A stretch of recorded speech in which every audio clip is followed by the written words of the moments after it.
Go. Sound like shit.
There we go, baby.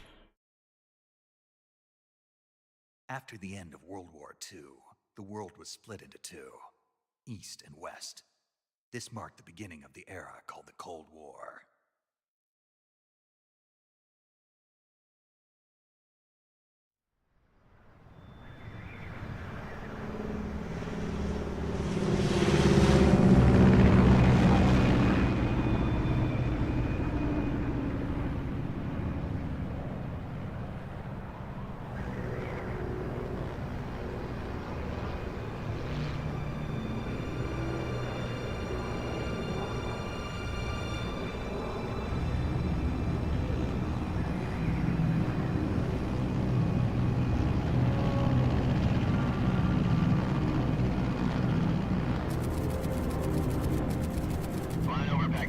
Altitude 30,000 feet.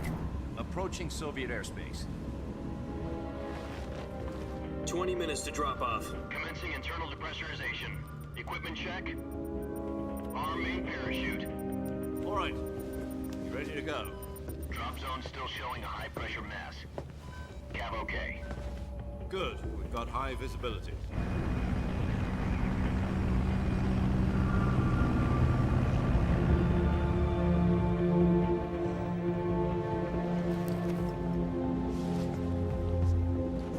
Put out that cigar.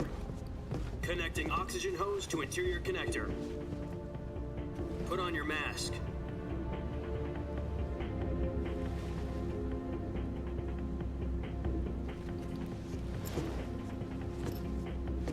Does this panty waste know what he's doing?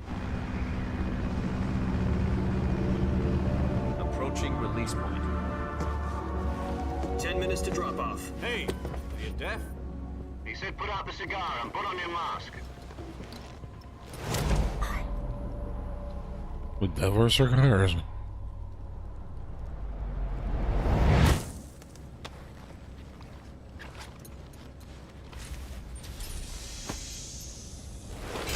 Depressurization complete. Checking oxygen supply. 6 minutes to drop off. Opening rear hatch. What?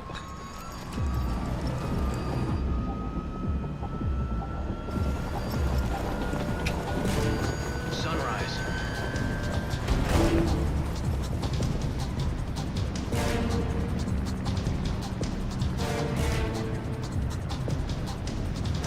External temperature minus 46 degrees Celsius. 2 minutes to drop off. Stand up. You'll be falling at 130 miles per hour. Try not to get frostbite from the wind chill. 1 minute to drop off. Move to the rear. Activate the air bottle. This is one for the history books. The world's first halo jump. 10 seconds to drop off. Stand by. Status okay. All green. Prepare for drop-off. Countdown. 5, 4, 3, 2, 1. Spread your wings And fly. God be with you.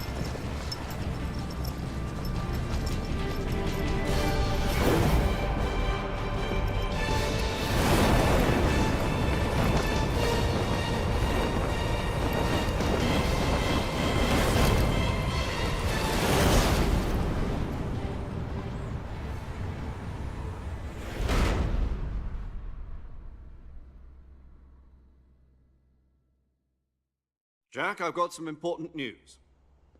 The head of the CIA has finally given us the green light for the virtuous mission. Virtual mission? No, the virtuous mission. The future of our Fox unit depends on it. If it succeeds, we'll be officially organized into a unit. Virtuous mission? Sounds like some kind of initiation ritual. You know, don't get cocky. This isn't a training op. Right. So what exactly is this wonderful mission? Well, about 2 years ago, a certain Soviet scientist requested asylum in the West through one of our moles. His name is Nikolai Stepanovich Sokolov. He's head of the OKB-754 Design Bureau, one of the Soviets' top-secret weapon research facilities, and the East's foremost expert on weapons development. Sokolov? Isn't he that famous rocket scientist? The very same. On April the 12th, 1961, the Soviets achieved the first manned spaceflight in history. The Earth was blue, but there was no God. Well spoken. The rocket that carried Yuri Gagarin into orbit was the A-1, known as the Vostok rocket.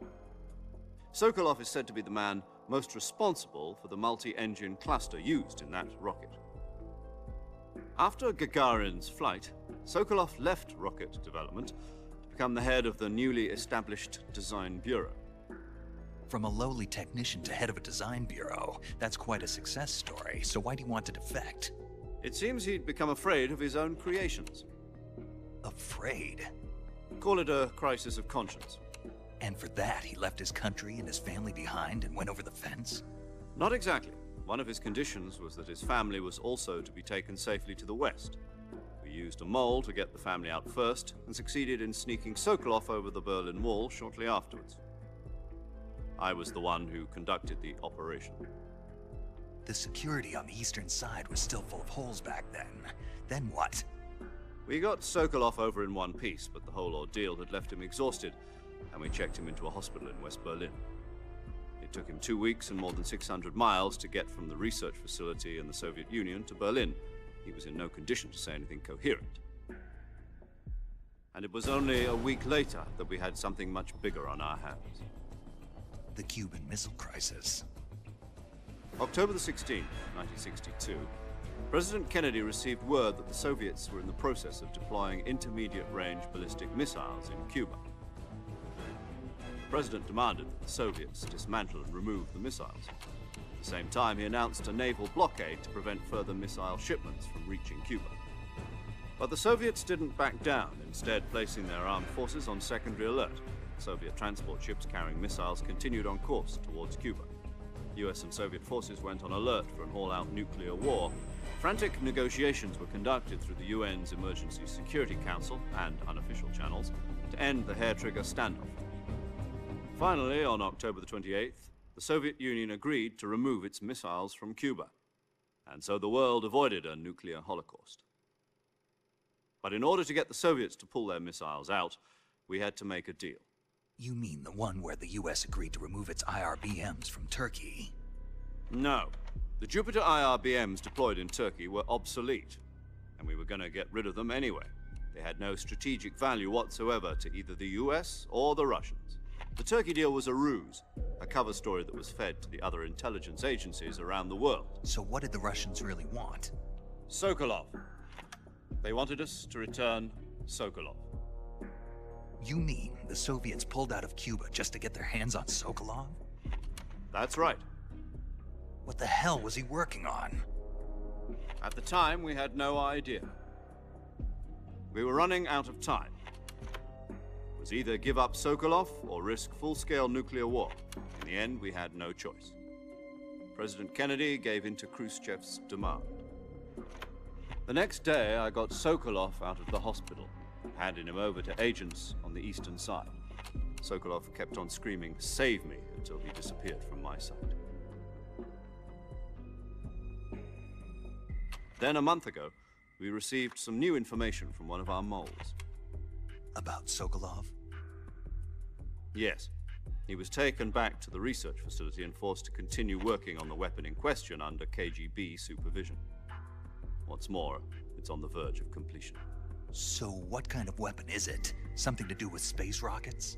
No, missiles. Same technology. I guess you're right. We don't know the details, but it appears to be a new kind of nuclear device. For half a year now, the Soviets have been conducting frequent nuclear tests at Semipalatinsk. Something to do with the weapon, I assume. We're talking about a secret weapon so big that Khrushchev was ready to pull out of Cuba to get it back. Is Sokolov still in the facility? No. According to our intelligence, he's in Selino-Yarsk, a place in the mountains about 3 miles to the west that's known as the Virgin Cliffs. The Virgin Cliffs. Nice name for a virtuous mission. They moved him there just recently. Why? Apparently, they're conducting a field test of the weapon, but it's our best chance to get him back. This mission would never have been possible if he was still in the research facility.